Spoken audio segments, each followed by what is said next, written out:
Nangire mbashimira cyane mwebwe mwese mukomeje kudukurikira mukomeje kubana natwe mwakoze subscribe namwe mutari mwayikora muri kuko kubyanditse ijambo subscribe mukande kunzogera kugira ngo tujimara gutunganya makuru yacu ibiganiro byacu bijye bita bibagera ku kanya munyemere rero nshimire cyane abari kudukurikira muri mu Rwanda ndetse nawe muri gihugu muri mu bihugu byo hanze by'umwihariko mu karere k'ibiyaga bigari muri Uganda, Tanzania, Repubulika ya Demokarasi ya Kongo ndetse n'igihugu cy'u Burundi namwe dukurikiye muri hirya no hino ku migabane itandukanye abari muri Canada mwese ndabifuriza ibihe byiza abari muri Leta Zunze Ubumwe za Amerika n'abifuriza ibihe byiza abari mu Bubiligi ndetse n'igihugu cy'Ubufaransa mukomeza kubitwereka 5 kuri 5 ko mudukurikiye ndaza gushyira link ya WhatsApp munsi muri comment section hanyuma muze kurebamo kugira ngo muze kwinjira muri groupe ya WhatsApp tuye dukomeza kubana makuru ndetse n'ibiganiro bitandukanye biba bikomeza kugenda bigaruka hirya no hino. Reka tugaruke kuri Ambassadeur Olivier Nduhungire ministre muri Minisiteri y'Ububanyi n'Amahanga n'Ubutwererane n'umugabo wakoze akazi gakomeye cyane Washington DC Leta Zunze Ubumwe za Amerika mu biganiro Rwanda bukomeza kugirana na Repubulika ya Demokarasi ya Kongo n'ubu kandi aracyakomeza gusubiza amahanga aracyakomeza kuvuga byinshi cyane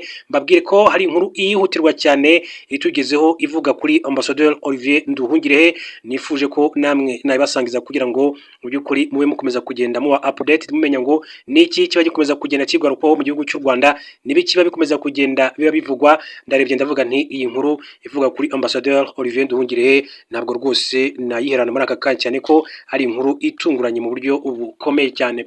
Mbere gato yuko twanzika cyangwa se twitse cyane nyirizina kuri iyi nkuru reka mbanze mbabwire byinshi bikomeje kugenda bivugwa muri aka kanya hanze y'igihugu cy'u Rwanda ni byinshi biba binakomeza kugenda binagarukaho ariko mbabwira ko hari intambara ikomeye cyane ati intambara zikarishye kuva hasinywa amasezerano y'amahoro i Washington DC impande zombi zikomeje kwitara ba mwana mu gihe Repubulika ya Demokarasi ya Kongo n'u Rwanda byateye igikumwe ku masezerano yo guhagarika intambara haravugwa ari intambara zikarishye cyane mu kiyaga cya Rusizi zirimo ndetse agupfiramo abantu benshi cyane. Amatangazo yagirizanya hagati y'igisirikare cya Kongo n'urunani AFC-23 rufatwa ko rufashwa n'u Rwanda niyo akomeza gucecekana impande zombi zirashinjanya amabi ndetse n'ihohoterwa rikomeye cyane rikomeje gukorerwa mu burasirazuba bwa Repubulika Iharanira Demokarasi ya Kongo. Ingabo zishyigikiye leta zatesheje ya kudeta agaciro mushyikiranganje w'intwaro hagati Umushikiranganje w'intwaro hagati no kuvugana Minisitiri w'umutekano mu gihugu wa Benin yabonetse kumbonesha kuri y'igihugu no kuvuga ku gitangazamakuru cya leta atangaza ko kudeta muri iki gihugu cya Afrika y'Uburengerazuba yateshejwe agaciro. Imbere yaha umurwa w'abasirikare b'igihugu cya Benin barongowe na Lieutenant Colonel Pascal Tigri bari batangaje kumbonesha kure ko batembagaje President Patrice Talon kandi ko bafashe ubutegetsi butumwa buva mu ruserukizi bw'Ubufaransa muri Benin buvuga ko hafi y'ingoro y'umukuru w'igihugu ku mugoroba ndetse ni mu mugwa mukuru wa Cotonou umvikanye masasu ababibonye babwiye BBC ko bumvise inkoho no kuvuga imbunda mbere y'abanyamakuru bakorera iki kimesha makuru cya leta akaba ari mu gihugu cya Benin akaba rero ari kudeta yakomeje kugenda igarukaho ku munsi w'ejo abantu baravuga bati umuzimu wateye ku mugabane wa Afrika ni uwuhe nyuma ya Guinea Bissau ni kudeta itavugwa rumwe kugeza amagingo angaya. Mbere gato yuko twitsa ku nkuru yacu nyirizina reka mbanze mbabwire mu buryo bw'inshamake kuri iyi nkuru ivugwa ku mukuru w'igihugu cy'u Rwanda Perezida Paul Kagame tone kwanzika kuri Ambassadeur Olivier Nduhungire kuri Nobel icyizere afitiye no Donald Trump n'ubuhuza bwa Trump. Perezida Paul Kagame wavuze ku masezerano ya Washington. Umukuru w'igihugu cy'u Rwanda Paul Kagame yatangaje ko afite icyizere ko ubuhuza bwa Perezida Donald Trump Leta Zunze Ubumwe za Amerika mu kibazo cy'u Rwanda na Repubulika ya Demokarasi ya Kongo buzatanga umusaruro mu gihe impande zombi bireba zagaragaza ubushake. N'ingingo umukuru w'igihugu yagarutseho mu kiganiro yagiranye na Al Jazeera mbere y'uko hashyirwa umukono ku masezerano y'amahoro hagati ya Repubulika y'u Rwanda na Repubulika ya Demokarasi ya Kongo umuhango wabereye Washington DC ku itariki ya 4 Ukuboza 2025. Muri iki kiganiro cyagiye hanze mu ijoro ryo kuri iki cyumweru umukuru w'igihugu cy'u Rwanda Perezida Paul Kagame yagarutse ku ngingo zirimo icyizere afitiye mugenzi we wa RDC mu kubahiriza amasezerano uruhare rwa Trump mu ntambwe yatewe n'ibindi. Ni ikiganiro Perezida Paul Kagame yagiranye n'umunyamakuru witwa Steve Clemons. Steve Clemons atangira agira ati turasatira umwanya wo gusinya amasezerano akomeye cyane nyakubahwa Perezida Paul Kagame na Repubulika ya Demokarasi ya Kongo na Perezida Donald Trump. Abantu bari kwita amasezerano y'amateka kubera iki aya masezerano ari ingenzi mu mboni z'u Rwanda. Paul Kagame ati inkuru yanjye n'aya makimbirane ifite inkomoko ku mateka ya kure mu myaka myinshi kandi ntabwo twigeze tugira ikintu nk'iki aho uburi kwita ku bintu ku rwego nkuru aho abayobozi babiri b'ibihugu bibiri u Rwanda na Repubulika ya Demokarasi ya Kongo bahura na Perezida wa Leta Zunze Ubumwe za Amerika witaye cyane kuri iki kibazo, imbaraga zashyizwe mu kumenyekanisha iki kibazo, umuhate wenda n'igitutu cyo gukemura iki kibazo, ni ibintu bitigeze bibaho mu mateka ndetse na mbere, ndetse n'ibiherwaho mu gukemura iki kibazo nabyo ni ibintu bidasanzwe. Bireba ibintu by'ingenzi niba umuntu ashaka gukemura aya makimbirane ahereye ku kumva impamvu muzi, ariko anubakiye ku bindi bintu bigera kuri 3 byagaragajwe, ari byo ibijyanye na politiki, umutekano ndetse n'ubukungu. Ntekereza ko bikubiyemo ibintu byose, igisigaye nishyirwa mu bikorwa. Aha rero niho buri gihe havukira ikibazo. Nyakubahwa Perezida Paul Kagame, n'iki gitandukanye kuri inshuro aho Trump n'ubuyobozi bwe bari kubigiramo uruhare? Navuga ko hari ibintu bibiri bitandukanye. Icya mbere naho ibivugwa bigaruka cyane, isano iri hagati yabo n'ibibazo bya Afurika, ibyo nabyo ukabishyira mu murongo mugari w'ibyo tuzi ku bijyanye n'uburyo isi iyobowe, cyangwa ibyo tumaze igihe twaremeranyire. Amagambo atagira ibikorwa agaruka ku bintu bitandukanye, demokarasi, ukwishyira ukizana, uburenganzira bwa muntu n'ibindi, ariko mu myaka myinshi cyane ishize twabonye ibi bihera mu magambo, byagera mu bikorwa ntubone hari icyo bihindura mu mibereho y'ibihugu byinshi cyangwa mu buzima bw'abaturage bw'umugabane wacu. Ku rundi ruhande hari ubundi buryo bwo kwita cyane ku bifatika nk'ubucuruzi, inyungu zitandukanye mu by'ubukungu, n'uburyo bihindura ubuzima bw'abaturage, kwita ku bintu bya ngombwa nk'uko abantu babivuze. Urebye mu buryo bwo guhererekanya ibintu, niki utanga, niki uhabwa, umusaruro ni uwuhe? Ibyo bituma byoroha gupima icyo ukura mu biganiro ibyo ari byo byose. Ntekereza ko nshingiye ku bitekerezo byanjye n'ubunararibonye n'ibyo twanyuzemo nk'u Rwanda cyangwa se n'akarere, nahitamo uburyo bwa kabiri kuko mbona hari ibintu ubwungukiramo. Ariko uburyo bwa mbere navuze rimwe na rimwe hari igihe bwongera ibibazo bigomba gukemurwa. Gukemura icyo kibazo nabyo bikaba ikindi kibazo aho byiteka ryose, ariko wareba biri kuba cyangwa se wabaza abantu n'ibyo banyuramo bakakubwira ko ubuzima bwabo butigeze buhinduka, rimwe na rimwe ahubwo bikaba byarushijeho kuzamba. Ntabwo ari ibintu nshaka kwinjiramo cyane kubera ko nanone nzi kandi numva ko inshingano zikomeye cyane kuri twe. Ni twe tuzatuma amahirwe ahari atubyarira umusaruro, cyangwa ayo mahirwe yabura tugomba gushaka uburyo bwo gukora iby'ingenzi kuri twe.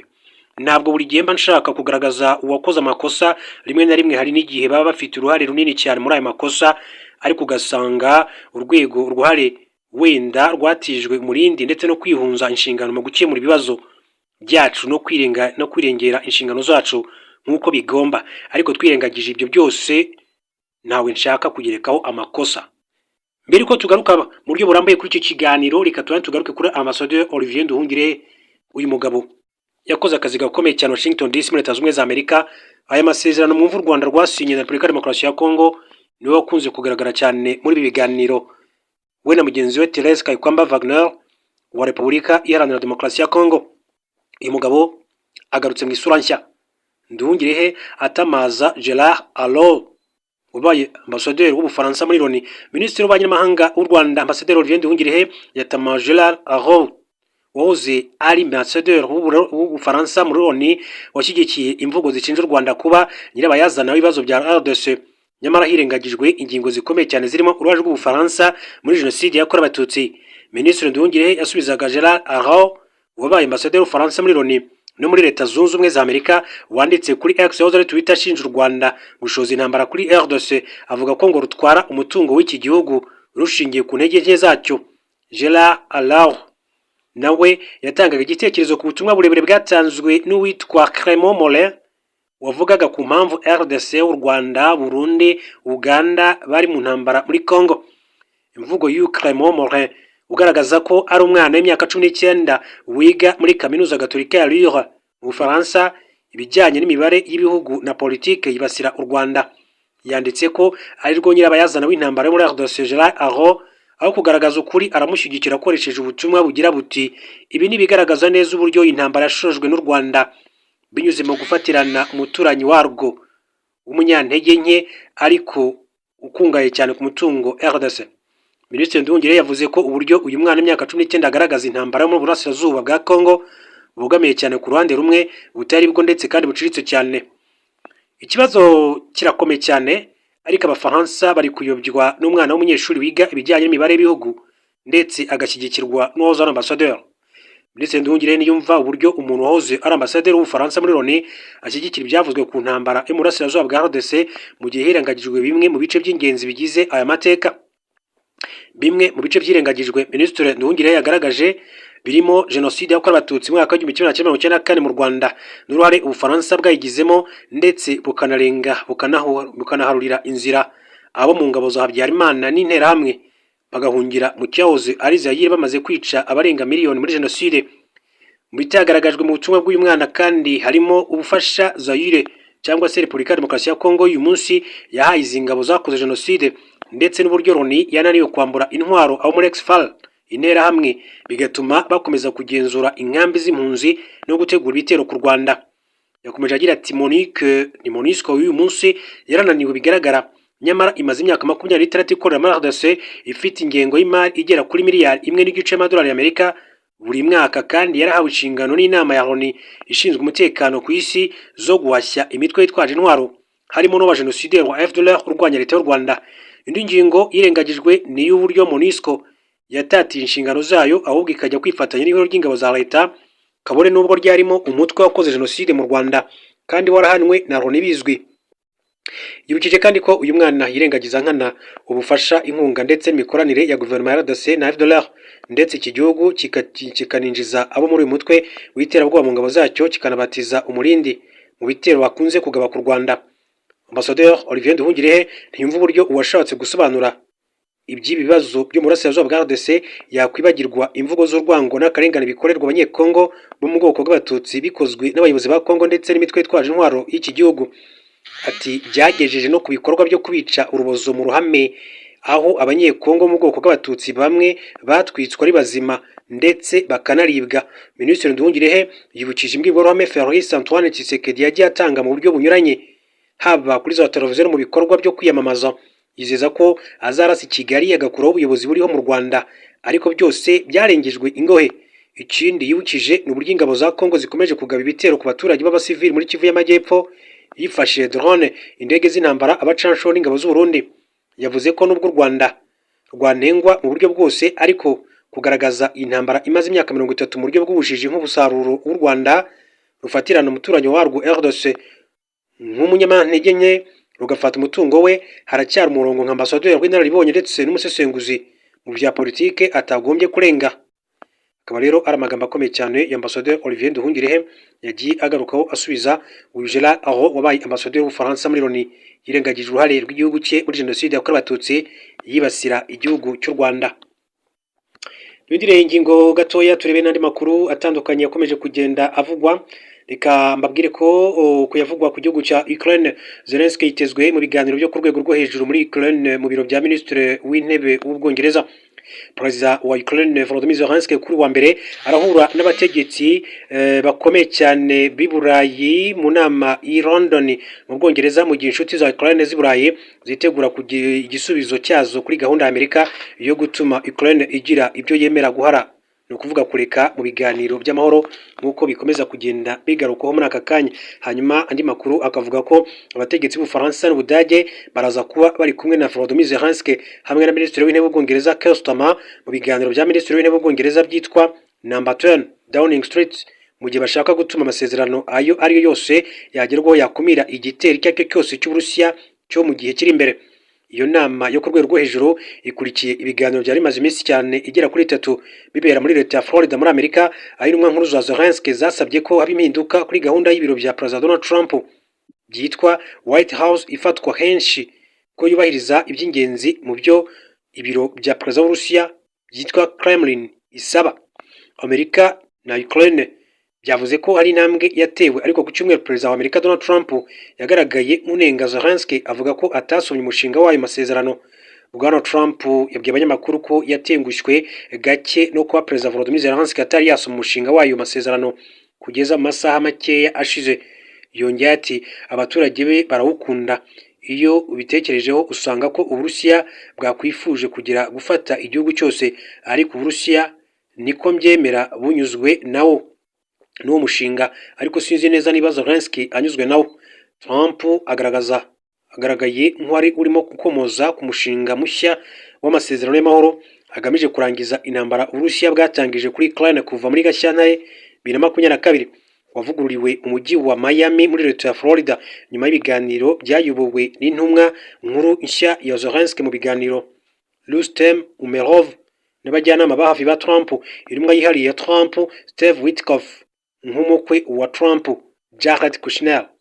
Hafi mu gihe kimwe n'igihe Trump yavugaga ayo magambo ku cyumweru, Zelensky nawe yavuze ko yiteze kugezwaho amakuru na Umerov ku kuntu ibiganiro byagenze, akayamugezaho i London cyangwa se Brussels mu Bubiligi. Volodymyr Zelensky yongeyeho ko ibibazo bimwe bishobora kuganirwaho gusa imbonankubone, ariko kuba kuri telefone bigoye. Zelensky yanavuze ko ibiganiro na Witkoff hamwe na Jared Kushner byabaye ibiganiro byubaka ariko bitoroshye. Ibiganiro byo kuri wa mbere i London mu Bwongereza biraza kuba harimo Minisitiri w'Intebe Keir Starmer, Perezida w'Ubufaransa Emmanuel Macron, umutegetsi Chancelier w'Ubudage witwa Friedrich Merz, bahagarariye ibihugu bigera kuri 3 by'umuryango wo gutabarana w'Uburayi na Amerika OTAN. Bya mbere bafite ingengo y'imari ya gisirikare ni cyane mu buryo bwa nyabwo muri uwo muryango utabariyemo Amerika.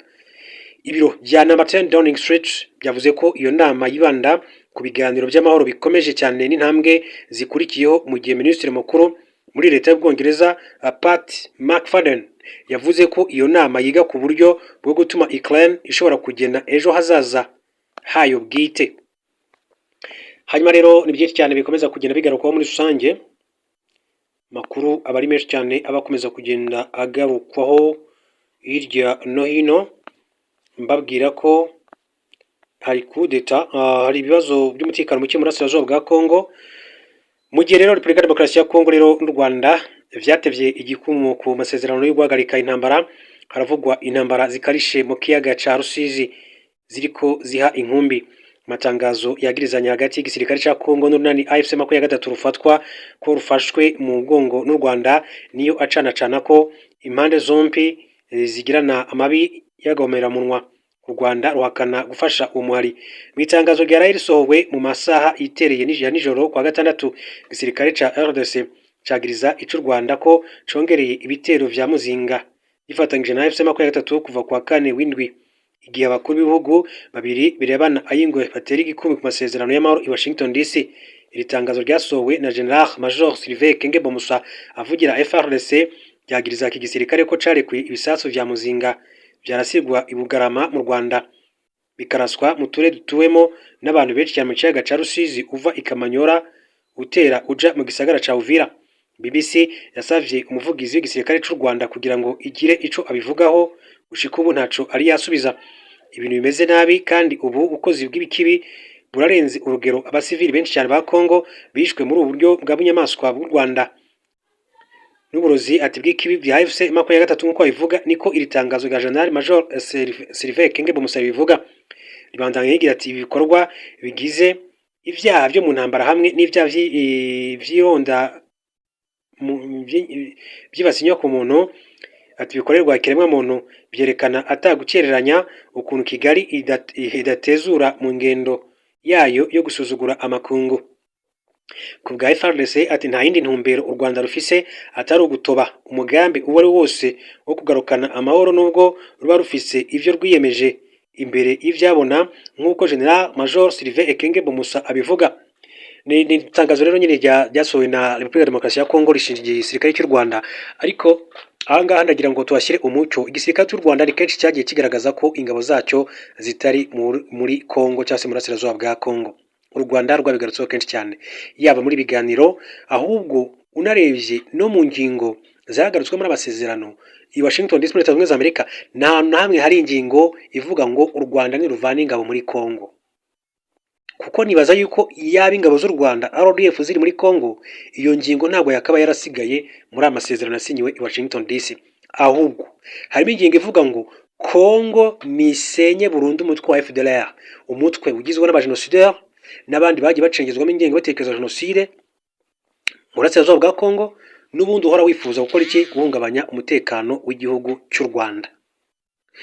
Igihe kintu rero reka tugishyiraho umucyo, ni ukuvuga ngo u Rwanda rwavuze ko mu gihe Kongo yasenya burundu umutwe wa FDLR, u Rwanda rwiteguye gukora iki? Kuvana ingamba z'ubwirinzi rwashyize ku mupaka.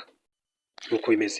Kongo rero buri gihe iba rero ifite byinshi cyane igomba kugaragariza amahanga, igaragaza ko atari yo nyirabayazana w'ibibazo by'umutekano muke biri mu burasirazuba bwa Congo, ariko iyo usesenguye ukareba usanga Congo 99% ibigiramo uruhare bitewe n'uko yaragiye iha rugari aba barwanyi, imitwe y'iterabwoba FDLR, Wazalendo, abantu basanzwe bagira uruhare mu bwicanyi bukomeza kubera mu burasirazuba bwa Congo, bica cyane cyane mu bwoko bw'abatutsi bavuga ururimi rw'ikinyarwanda mu burasirazuba bwa Congo, ariya za mu misozi miremire ya Minembwe n'aha za Goma no mu bice bitandukanye. Hanyuma rero Congo ikomeza gushinjwa kugira urwo ruhare mu buryo bukomeye cyane, ndetse igisirikare cya Congo cyagiye cyifatanya mu buryo bumwe cyangwa se ubundi n'aba barwanyi mu bitero bya hato na hato bagaba kuri uyu mutwe uharanira uburenganzira bwabo bw'abanyekongo bavuga ururimi rw'ikinyarwanda. Kenshi Bertrand Bisimwa, umuvugizi mu bya politike, Lawrence Kanyuka, General Sultan Makenga, umuyobozi wa gisirikare wa M23 bagiye bigaruka mu matangazo atandukanye. Ati Perezida Felix Tshisekedi yajyaga ku butegetsi hari ibiganiro banagiranye bo ubwabo. Akimara kugera ku butegetsi bari biteze ko bongera bakicara ku meza biganiro, hanyuma ibyo bamusaba akabishyira mu bikorwa, harimo ko ibyo bibazo byose byahagarikwa mu burasirazuba, ibyo abaturage bakomeza kwicwa, gusahurwa, impunzi zigataha, hanyuma nabo bamwe abyifuza bagashyira mu gisirikare cya leta, cyane cyane mu mutwe ukomeye cyane ushinzwe no kurinda abayobozi bakuru b'igihugu Garde Républicaine. Arabyemera, ariko amaze kugera ku butegetsi arabihindura. Ni nako byagenze buriya. Bivuga ko Felix Tshisekedi agera ku butegetsi, uwitwa Joseph Kabila Kabange wahoze uyobora kino gihugu, ni nkaho navuga ngo niba wamubwiye ngo ngwino nawe uyobore, ariko igihe nikigera uzavaho nanjye nsubire ku butegetsi. Muribuka ibyabaye mu minsi yashize ko habaye urubanza, bamushinja ibyaha byinshi cyane by'intambara, gushyigikira imitwe y'iterabwoba irimo M23, hanyuma baza kumukatira igihano cy'igihugu ndumva ari igihano cy'urupfahare. So urumva ko rero ibintu biba bikomeye cyane mu burasirazuba bwa Congo. Hanyuma ariko amasezerano ashyizwe umukono, hitezwe ko agomba kuzashyira iherezo ku bibazo byose bikomeje kugaragara mu burasirazuba bw'iki gihugu. Reka tugereze turebe ngo niki kigiye gukomeza gukorwa. Hanyuma aya masezerano ari hagati ya Doha ya leta ya Congo ndetse na M23 ari kubera Doha, nabo agomba kugira umusaruro atanga. Reka dutegereze tumenye ngo byibuze nko kugeza mu kwezi kwa gatanu cyangwa se umwaka utaha wose wa 2026 hazavamo umusaruro ki muri biganiro bikomeje kuba yaba ku ruhande rwa leta ya Congo n'u Rwanda, ku ruhande rwa leta ya Congo n'umutwe wa M23. Reka mbashimire mbifurize